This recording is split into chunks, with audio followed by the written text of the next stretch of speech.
শুভ সন্ধ্যা। রাধে রাধে বন্ধুরা, কেমন আছো তোমরা সবাই? আশা করি সবাই খুব ভালো আছো, আমরাও ভালো আছি।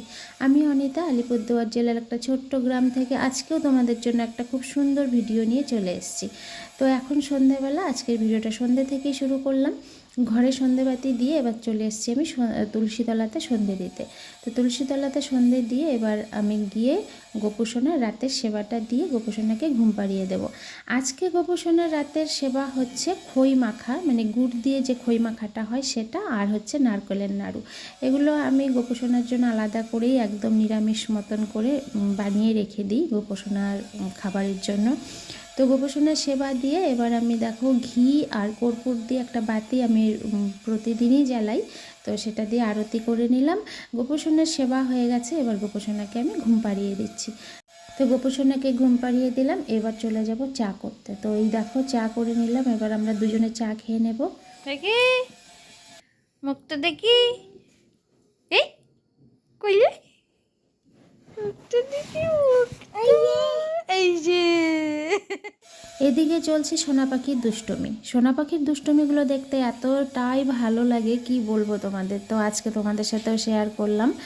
মানে সারাটা দিন ওকে নিয়ে এত সুন্দরভাবে আমাদের দিন কেটে যায়, কি বলবো। তো নানানের সাথে দুষ্টুমি চলছে, আর আমি এদিকে কিন্তু ওর জন্য খাবার রেডি করেছি। তোমরা দেখতে পাবে যে ও মানে খাওয়ার সময়টা কি করে। তো আমরা চা খেয়ে নিয়েছি, চা খেয়ে তারপর ওর দুষ্টুমিগুলো মানে আগের থেকেই শুরু হয়ে গেছে। তো চা খেতে খেতেও ওর সাথে দুষ্টুমি হচ্ছিল। তো এবার ওর খাবার রেডি করেছি, ওকে খাওয়াবো। আর ও দেখো কি করছে।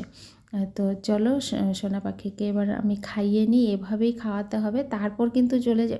এভাবে তো খাচ্ছেই না, তারপর চলে যাব একদম বাইরে বাইরে বারান্দায় গিয়ে এটা ওটা দেখিয়ে তারপর ওকে খাওয়াতে হবে। তো আমি চলে যাব বারান্দায়, দেখতে পাবে আমার পেছন পেছন ও একটা দৌড় দেবে। মানে আমি চলে গেছি, ও ভেবেছে আমি রাগ করেছি, এবার ওকে খাইয়ে দেব। তো এখন কিন্তু অনেকটা সময় পরেই আসলাম। সোনা পাখিকে খাওয়ালাম, তারপর সোনা পাখির অনেকক্ষণ গল্প টল্প করে ও চলে গেল। তারপর দেখো ঘর দুয়ারগুলো এবার ঠিকঠাক করে নিচ্ছি। তো বিছানাতে খেলতে খেলতে একটুখানি মানে হিসুও করে দিয়েছিল সোনা পাখি। সে কারণে কিন্তু ওই যে তোষকটার মধ্যে দেখতে পারলে কিছু একটা পাতা, ওই নিচে একটা প্লাস্টিক পেতে ওর একটা ছোট্ট কাঁথা ওখানে পেতে দিয়েছি। তারপর এই বিছানাটা করে নিলাম। আর এইদিকে দেখতে পাচ্ছ ঘরের অবস্থা। সোনা পাখি আসলে ঘরের এই অবস্থাই হয়, তাতে আমার একদমই খারাপ লাগে না। আমার ভীষণ ভালো লাগে, ওর সাথে খেলা করি, এটা ওটা দিয়ে ও চলে গেলে তারপর আবার ঠিকঠাক করে গুছিয়ে গাছিয়ে রাখি। তো বেড কাভারটা চেঞ্জ করে নিলাম, এটা কালকে কাচতে হবে। আর এদিকে দেখো সব কিছু আমি গুছিয়ে নিচ্ছি। মানে কি বলবো, এত মানে এলোমেলো হয় ঘর ওর খেলনা ঠেলনা দিয়ে। ওই সন্ধেবেলা আমরা চা খেয়েছিলাম মুড়ি দিয়ে, ও খাচ্ছিল আমাদের সাথে মুড়ি, মানে সব মুড়ি ঠুড়ি ফেলে একদম ঘরটাকে একদম নোংরা করে নিয়েছে। তো যাই হোক, একটা বাচ্চা থাকলে ঘর তো আর এরকমই হয়, তাই না? একটা বাচ্চার ঘর কখনো একদম পরিপাটি রাখা যায় না, কারণ বাচ্চা তো ও তো বোঝে না। ওকে খেলা দিতে হয়, ওর সাথে খেলতে হয়। তো এতটা ভালোবাসি জন্যই, ওকে সময় দেই জন্যই কিন্তু আমাদের কাছে এসে ও থাকে। তো চলো এবার ঘরটাকে ঝাড়ু দিয়ে নেব। আর এদিকে কিন্তু রাতের রান্নাও করতে হবে। আজকে দুপুরবেলা একদমই সাদামাটা রান্না করেছিলাম। ওই মাছ ভাজা করেছিলাম আর লাউ পাতা বাটা করেছিলাম। তো তোমরা অনেকেই হয়তো লাউ পাতা বাটা খাও, একদিন তোমাদের সাথে আমি অবশ্যই শেয়ার করব। লাউ পাতা বাটা আর গরম ভাত দুর্দান্ত লাগে, দুর্দান্ত। তো আজকে দুপুরবেলা ওটা দিয়েই খেয়ে নিয়েছি, দুপুরের ভাত আছে। তো এখন শুধু একটু তরকারি করে নেব। তো ঝাড়ু দেওয়া হয়ে গেল, চলো এবার রান্নাঘরে যাই। এই তো চলে এলাম রান্নাঘরে। এক পিস মাছ ছিল, দুপুরবেলা তো মাছ ভাজা দিয়ে খেয়েই নিয়েছি। আর এক পিস মাছ ছিল, আর এদিকে আলু কফি কেটে নিয়েছি। ওই এক পিস মাছ দিয়েই আলু কফি দিয়ে একটু ঝোল করে নেব আর কি। তো দুপুরবেলা তো শুকনো শুকনো খাওয়া হয়েছে, এখন আর শুকনো শুকনো খাবো না, একটু ঝোল করে নেব। দুজন মানুষ তো, এক পিস মাছেই দুজনে ভাগ করে খেয়ে নেব। তো চলো তাড়াতাড়ি রান্নাটা কমপ্লিট করে তারপর খাওয়া দাওয়াটা সেরে নেব। এখন কিন্তু অনেকটাই রাত হয়ে গেছে, এখন প্রায় 10:30টার মতো বাজে। তো আজকে রান্নাটা বসাতেও অনেকটাই লেট হলো। আর সত্যি কথা বলতে কি, সোনা পাখির সাথে সময় কাটাতে নিলে মনেই থাকে না যে কতটা রাত হলো বা কতটা সময় আমি ওর সাথে কাটিয়েছি। তো যাই হোক, এবার রান্নাটা সেরে নিই। রান্নাটা সেরে তারপর তাড়াতাড়ি খাওয়া দাওয়াটা করে নেব। আজকে রান্নাটা তোমাদের সাথে শেয়ার করছি না, কারণ ওই একটু তাড়াহুড়োর মধ্যেও আছি। আর হচ্ছে ওই আলু কপির দিয়ে মানে মাছের ঝোল, তো সেরকমভাবে তোমাদের সাথে শেয়ার করলাম না। তবে অবশ্যই করব।